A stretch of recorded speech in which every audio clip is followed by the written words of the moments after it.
Hello, viewers. Welcome to Literary Concepts. Today's topic is dramatic monologue. Now, let us try to understand the concept of dramatic monologue. Definition of dramatic monologue. A dramatic monologue is a type of poetry or speech in which a single character speaks to a silent audience, revealing their thoughts, emotions, and aspects of their personality. So, dramatic monologue. See, monologue means single, log means speech. So, dramatic monologue is a type of poetry. It is one kind of poetry or speech. It is a speech in which a single character speaks. So you see in dramatic monologue you find one character, only one single character speaks. Understand? Gives the speech to a silent audience, and revealing that is disclosing the the thoughts character's thoughts, emotions, and aspects of their personality. Understand? So, whatever the character, that particular character's thoughts, and that character's emotions, and different aspects of that particular character's personality, we find in dramatic monologue. So, it is a poem where the speaker, that is the main character, addresses a listener, addresses a listener. That listener is either not present, will not be present, okay, existed, or maybe that listener is a silent or does not respond. The listener does not respond at all in dramatic monologue. So the dramatic monologue combines, so it's a combination of the elements of drama, narrative, and lyric poetry. So it combines the elements of, you find the dramatic elements and the narrative element, and lyric poetry. So a kind of song like poetry we find in dramatic monologue, allowing the speaker, that is the central character, to convey their personal feelings. Understand? To convey their personal feelings, the motives, the intentions, and the character in a way that is both revealing and complex. Understand?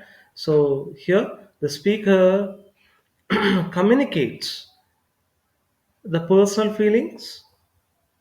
Understand? So and then the motives, the intentions, the reasons, and then the character, so the way of behaving in a way, so that is both revealing, so that is unveiling, uncovering, and so complicated. Understand?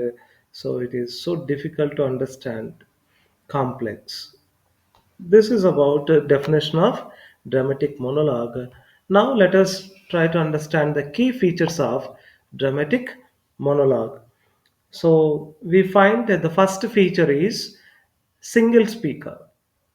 Okay, so the poem is delivered by a single character, only one character. The dramatic monologue is delivered by a single character and distinct from the poet who reveals their thoughts and emotions. So he's different from the poet.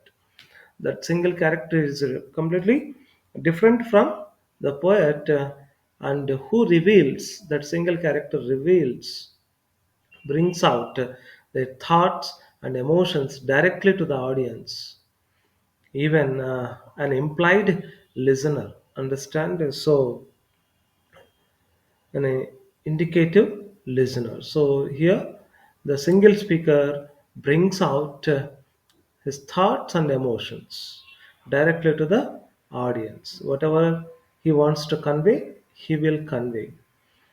The next feature is implied audience. Implied means it is a suggestive. The presence of a listener is implied. Understand? So it is a inference. Understand? So, but does not speak or respond. The listener does not speak. The audience does not speak. They do not respond. The audience might be another character. Okay, the audience there in the dramatic monologue may be another character, maybe an abstract entity. So that is a conceptual, understand, a notional entity, and maybe the reader themselves, the reader who reads a dramatic monologue, they themselves may consider as a audience. That is the second characteristics. Then the third feature is revelation of character. So revealing means something displaying, exposing, understand, to open up through their words. The speaker unintentionally reveals aspects of their character, motives, personality, and flaws, often more than they intend. Understand, without any intention. Without any intention, the speaker brings out different aspects like character, the speaker's character, and the motives, the intentions, the original thoughts, the reasons, and the personality, and the flaws, the weaknesses, and the faults. Understand? Often more than what they intend, what they want to bring out, more than that, they will present. Understand? That is revelation of character. The next one is psychological depth. So psychological depth. So the form this dramatic monologue provides insight into the speaker's psyche, including their internal conflicts, desires, and emotions. The speaker, who is the speaker's psyche, so we just understand very clear in a very clear manner the speaker's mindset, understand, and the speaker's internal conflicts, the internal issues or problems, understand, and the desires, the speaker's desires and speaker's emotions, we understand in dramatic monologue. So that is psychological depth. We understand the deeper psyche of the deeper intentions of the speaker in dramatic monologue. Then the next feature is irony and ambiguity. We find this irony. Understand, dramatic monologues often employ irony, where the speaker's words reveal meanings and truths that the speaker is unaware of, creating a layer of dramatic tension. Understand? So, dramatic monologue often they use irony. Understand? Irony means the words, the use of words that mean the opposite of what you really think. So the speaker words reveal the meanings and truths of the hidden agenda. Understand, the speakers unaware of and creating a layer of dramatic, a drama kind of tension in the dramatic monologues. Then the next feature is concentrated focus. Concentrated focus. The poem focuses intensely on a single moment, theme, or psychological revelations. Single moment, theme, and psychological revelations, often leading to a turning point or realization. So the poem always focuses on one single moment, one particular moment, or one particular theme, even the psychological intentions. Understand, so that leads So to a turning point, that is a turning point or realization. It leads to realization. And the next feature is lyrical quality. The lyrical quality. So despite the dramatic elements, so you find the elements of drama in dramatic monologue. So the monologue retains a lyrical and a poetic quality. You find a lyrical means a song, understand, the rhythm, okay, using rich imagery, images and meter, understand, a basic pattern and rhythm. So a regular and repeated pattern to enhance the emotional impact, to increase, to enrich that emotional impact. So these are the features which we find in dramatic monologue. The next, let us try to understand types of dramatic monologue. The first one is romantic monologues. So romantic monologues explores the speaker's personal emotions, love, longing, and introspection. Understand, in romantic monologues, we find that the speaker's personal emotions, feelings, and love and longing, that is desire, and introspection, so that is self questioning and self reflections. So these are often confessional. So you confess in nature, as seen that we find in Tennyson's Ulysses. Understand? Tennyson's Ulysses so is example for romantic monologue. The next type is philosophical monologues. So it involves philosophical monologue involves a deep exploration of existential and philosophical themes. So we find more existential themes, so and philosophical themes, with the speaker reflecting on life, death, and morality. So speaker focuses more on the life issues and death and moral issues in philosophical monologues. Example of philosophical monologue is Robert Browning's Caliban upon Setebos. Okay, Caliban upon Setebos. Next one is psychological monologue. So psychological monologue concentrates focus more on the inner psychological state of the speaker. Okay, it focuses more on the mindset of the speaker, the condition of speaker's mindset, and revealing, bringing out the speaker's fears, obsessions, and neurosis. So that is mental and emotional disorders, understand.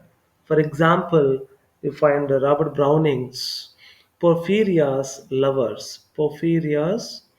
lover is a classical example for psychological monologue. Next, dramatic irony monologue. So the next type is, so it depends on irony, understand. So where the speaker is unaware of the full implications of his own words and actions. Okay, the speaker is not known, understand, he is not known about the full implications of his own words, what he spoke, okay, what his actions, what he did. Okay, the result of that, his words and actions, he is not known. So while the audience perceive a deeper meaning, so when the speaker speaks, uh, the audience, they understand the deeper meaning of the speaker's words and actions. So for example of dramatic irony and monologue, My Last Duchess by Robert Browning is a prime example. Understand, that is My Last Duchess by Robert Browning. Next is a political and social commentary monologue. Political or social commentary monologue. The speaker comments in this Okay, the speaker comments on social and political, sorry, social come up, political or cultural issues, often, okay, frequently revealing societal attitudes and biases. So in political and social commentary monologues, we find the social issues, political issues, and cultural issues.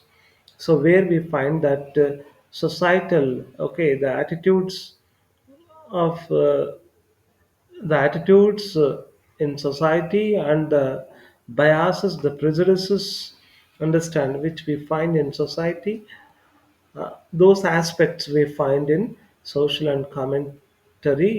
commentary monologues. For example of this type is T.S. Eliot's The Love Song of J. Alfred Prufrock is a uh, best example for political and social commentary monologue. Next, now let us try to understand the popular examples of dramatic monologue.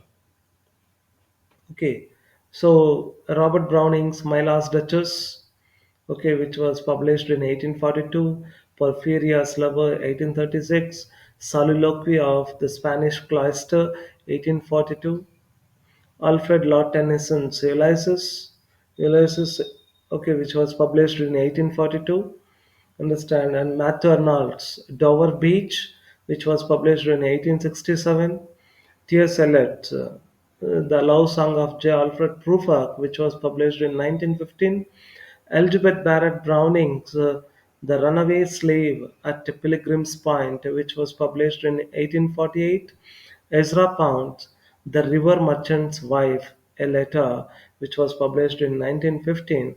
These are the popular examples of dramatic monologue. I hope you understand the concept dramatic monologue. So, thank you, one and all.